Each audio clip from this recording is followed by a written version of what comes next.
se multiplican con cada testimonio. Para entender qué convirtió a Belchite en lo que es hoy, debemos viajar al verano de 1937. España está desgarrada por la guerra civil. El ejército republicano planea una ofensiva masiva en Aragón para aliviar la presión sobre el norte y, quizás, cambiar el curso de la guerra. El objetivo, Zaragoza. El obstáculo, un pequeño pueblo de apenas 3.500 habitantes llamado Belchite. El 24 de agosto de 1937 comienza el asedio. Lo que el Estado Mayor republicano estimaba como una operación de 2 o 3 días se convirtió en 2 semanas de infierno absoluto. Las tropas nacionales, atrincheradas en el pueblo, resisten con una ferocidad desesperada. El comandante de la defensa, Joaquín Rey de Harcourt, ha dado órdenes claras, ni un paso atrás. Belchite debe resistir hasta la muerte. Y así lo hicieron. La batalla se transforma en algo medieval. Casa por casa. Habitación por habitación. Los combates se libran a metros de distancia, a veces con las manos desnudas. Las calles estrechas del pueblo se convierten en trincheras urbanas. Los edificios, en fortalezas. Cada esquina, en una posición que debe conquistarse con sangre. El calor de agosto es insoportable. Los cuerpos se acumulan bajo el sol. El hedor es indescribible. Y aún así, la batalla continúa. Finalmente, el 6 de septiembre, tras 14 días de combate, las tropas republicanas toman lo que queda del pueblo. Pero no hay victoria aquí. Solo ruinas humeantes y silencio. El balance es escalofriante, más de 5.000 muertos entre ambos bandos. El pueblo, completamente destruido. El 85% de las edificaciones, arrasadas. Pero hay algo más. Algo que los partes militares no recogen. Algo que comienza esa misma noche del 6 de septiembre. Los primeros soldados republicanos que establecen puestos de guardia en las ruinas reportan algo extraño en sus informes. Muy extraño. Aquí es donde nuestra investigación da un giro inesperado. Durante meses, intenté acceder a los archivos militares republicanos sobre Belchite. La mayoría fueron destruidos o perdidos durante la retirada final de 1939.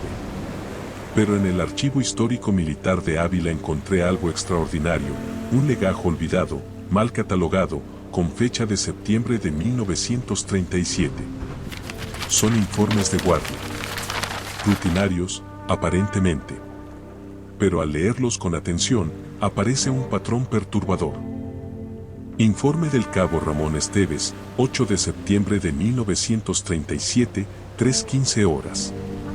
Durante la ronda nocturna por el sector este, observé movimiento entre los escombros de la iglesia. Al investigar con 2 soldados, escuchamos claramente voces en castellano gritando órdenes militares. Procedimos a identificar a los individuos, asumiendo que eran compañeros desorientados. Al doblar la esquina de la calle Mayor, las voces cesaron abruptamente. El sector estaba completamente vacío. Imposibilidad física de que nadie hubiera abandonado la zona sin ser visto. Reporto el incidente por su naturaleza inexplicable. Curioso, ¿verdad? Pero espera. 3 días después, otro informe. Diferente unidad, diferente zona del pueblo. Teniente Alfonso Ruiz, 11 de septiembre de 1937, 2:40 horas. Mi destacamento escuchó durante aproximadamente 15 minutos el sonido inconfundible de disparos de fusil y explosiones de granada provenientes del sector del cementerio. Movilicé a la sección completa asumiendo un ataque enemigo. Al llegar, encontramos el área desierta. Ni rastro de combate reciente, ni casquillos, ni señales de explosiones. Los 12 hombres bajo mi mando corroboran haber escuchado los mismos sonidos. Solicito explicación. No hay explicación en el expediente. Solo una nota manuscrita del oficial superior, fenómeno recurrente. Los hombres están exhaustos. Continuar vigilancia. Fenómeno recurrente. Esas 2 palabras lo cambian todo. porque implican que esto no era un caso aislado. Implican que había algo sistemático ocurriendo en Belchite. Cuando las tropas nacionales recuperan Belchite en marzo de 1938, Franco toma una decisión que muchos consideraron extraña: ordena preservar las ruinas exactamente como están. No se reconstruye. No se limpia. Las ruinas quedan como monumento permanente a la victoria nacional. La explicación oficial habla de propaganda, de mostrar la barbarie republicana. Pero hay algo más en esta decisión. Algo que aparece en documentos internos del cuartel general que no estaban destinados a hacerse públicos.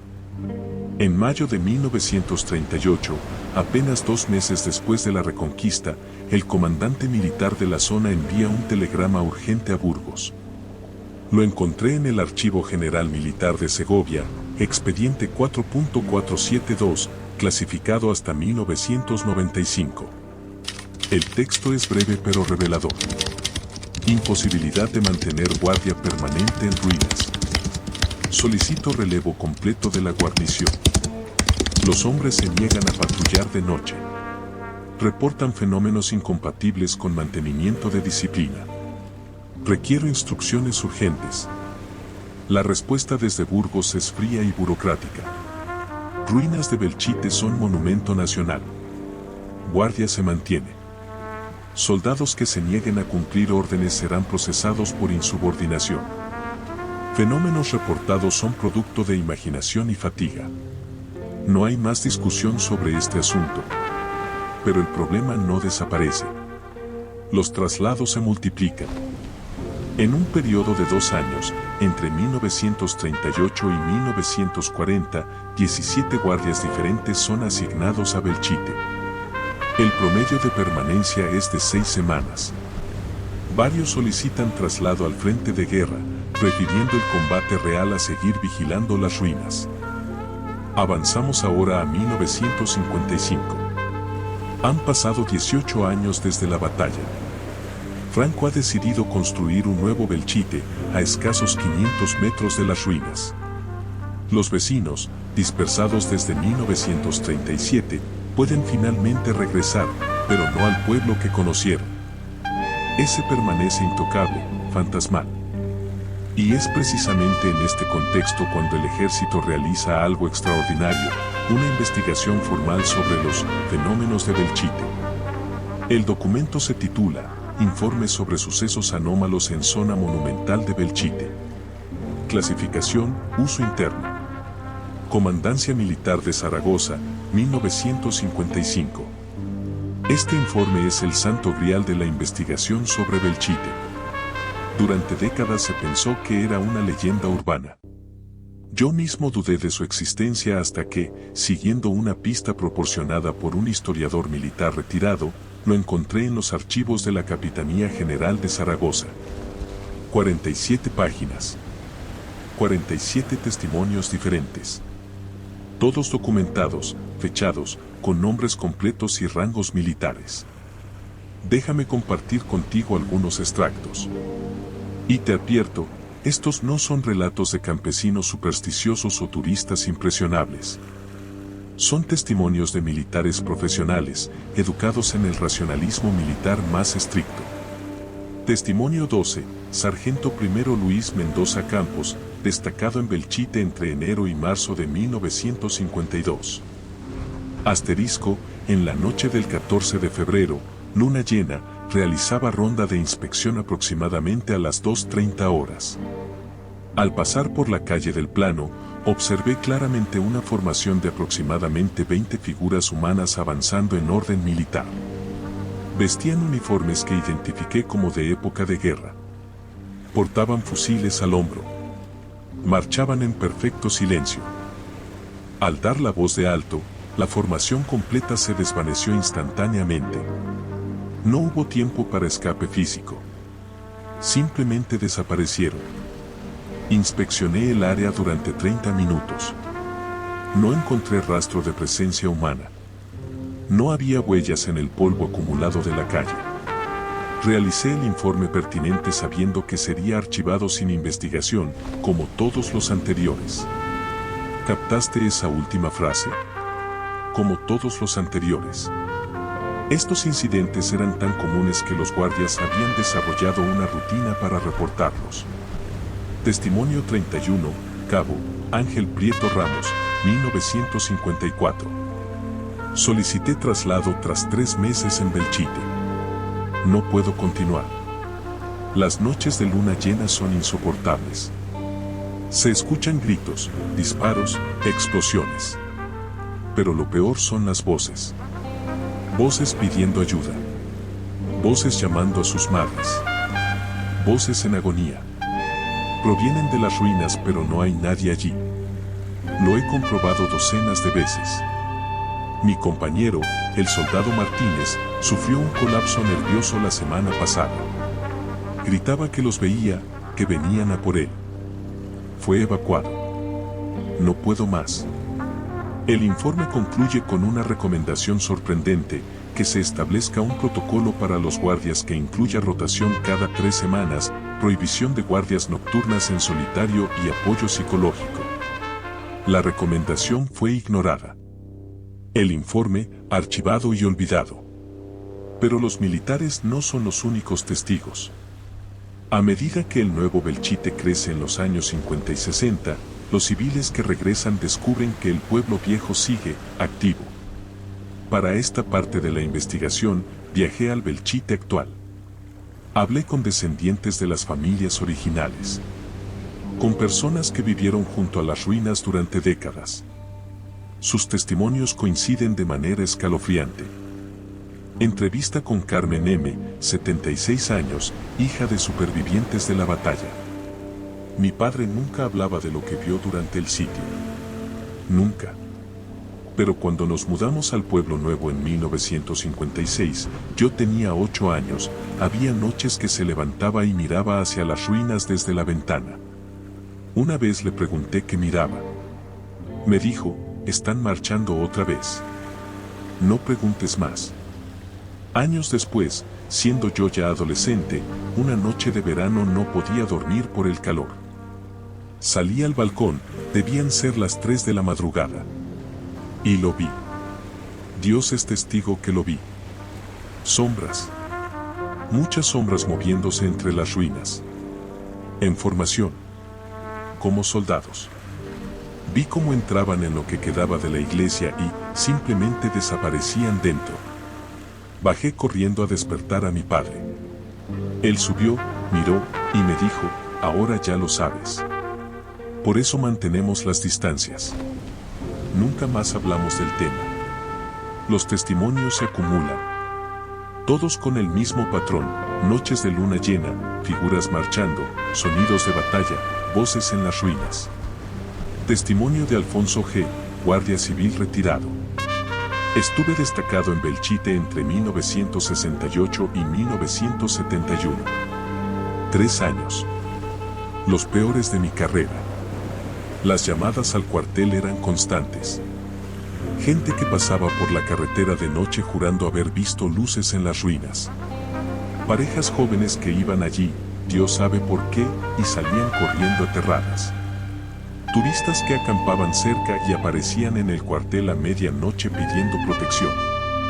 Todos contaban lo mismo, ruidos, sombras, sensación de presencia. La orden tácita era tomar declaración y calmarlos, pero no investigar. Todos sabíamos por qué. Pero hay un testimonio que destaca sobre todos los demás. El testimonio que me convenció de que esto va mucho más allá de histeria colectiva o sugestión. En 1973, un equipo de restauración del Ministerio de Cultura acude a Belchite para documentar el estado de conservación de las ruinas. Son arquitectos, ingenieros, historiadores del arte. Profesionales acostumbrados a trabajar en lugares históricos. Planean un mes de trabajo. Se marcharon a los 9 días. El jefe del equipo, el arquitecto Fernando Chueca Goitia, figura respetada del patrimonio español, escribió un informe oficial y un informe privado que su familia donó a los archivos del Colegio de Arquitectos de Zaragoza tras su muerte. El informe oficial habla de condiciones de trabajo inadecuadas y problemas logísticos. El informe privado dice esto. No puedo explicar lo que experimentamos en Belchite y mantener mi credibilidad profesional. Pero debo documentarlo por integridad intelectual. Durante 9 días, mi equipo y yo fuimos testigos de fenómenos que desafían cualquier explicación racional. Sonidos de combate sin fuente identificable. Voces en edificios donde verificamos que no había nadie. Herramientas que aparecían movidas de sitio cuando todos estábamos juntos. Sensación constante de ser observados. Pero lo más perturbador fueron las noches. En 3 ocasiones diferentes, miembros del equipo reportaron haber visto figuras humanas moviéndose entre las ruinas. Siempre al anochecer. Siempre en la zona de la plaza. Las descripciones coincidían: hombres vestidos con uniformes militares de los años 30, caminando con propósito, ignorándonos completamente. En la última noche, yo mismo fui testigo. Vi a un soldado de pie frente a lo que queda de la iglesia. Lo vi con total claridad durante al menos 10 segundos. Vestía uniforme republicano. Me miraba directamente. Después, simplemente se desvaneció. Esa mañana ordené evacuar el trabajo. Mi equipo estaba al borde del colapso nervioso. Yo mismo no podía continuar. Belchite. Belchite no es un lugar para los vivos. Entonces, ¿qué está pasando en Belchite? ¿Cómo explicamos décadas de testimonios consistentes de personas racionales, educadas, sin razón aparente para mentir? Podríamos recurrir a explicaciones psicológicas. Estrés postraumático colectivo. La memoria cultural del horror. El peso de la historia manifestándose en alucinaciones compartidas. Son explicaciones razonables. Cómodas. Pero hay un problema. Los testigos incluyen a personas sin conexión emocional con la batalla.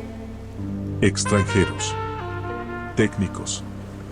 Investigadores que llegaron décadas después, sin conocimiento previo de los fenómenos. Y todos reportan lo mismo. O podríamos considerar explicaciones paranormales. ¿Fantasmas? ¿Ecos psíquicos de un trauma masivo? ¿Algún tipo de grabación ambiental de eventos cargados emocionalmente que se reproduce bajo ciertas condiciones? La ciencia oficial rechaza estas ideas. Y sin embargo, ¿cómo explicamos el patrón? ¿La consistencia a través de 4 décadas? Los testimonios militares documentados. Hay algo más que debo compartir contigo. Algo que descubrí hace apenas 2 meses y que me perturbó profundamente. En marzo de este año, conseguí una entrevista con uno de los últimos guardias militares que estuvo destacado en Belchite antes del fin del franquismo. Tiene 87 años. Me pidió anonimato. Accedí. Me contó algo que nunca había compartido. Ni siquiera con su familia.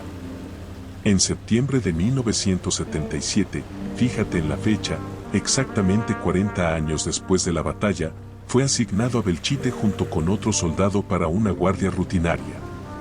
Era su último destino antes de la licencia. Franco había muerto 2 años antes.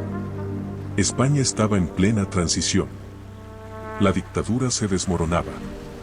La noche del 6 de septiembre, aniversario exacto de la caída del pueblo, ocurrió algo que él describe como la experiencia que destruyó mi visión del mundo. Me dijo, eran las 2 de la madrugada. Luna llena. Mi compañero estaba dormido en el puesto.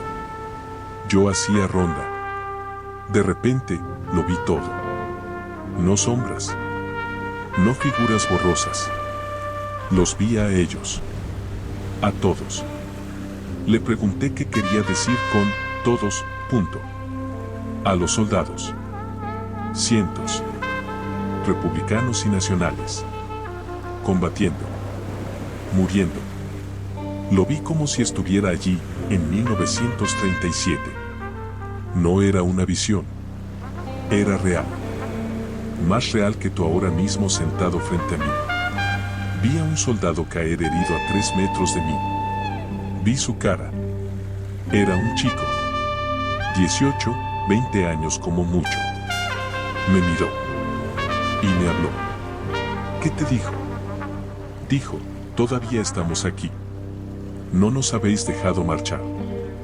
Y después, desapareció. Todos desaparecieron.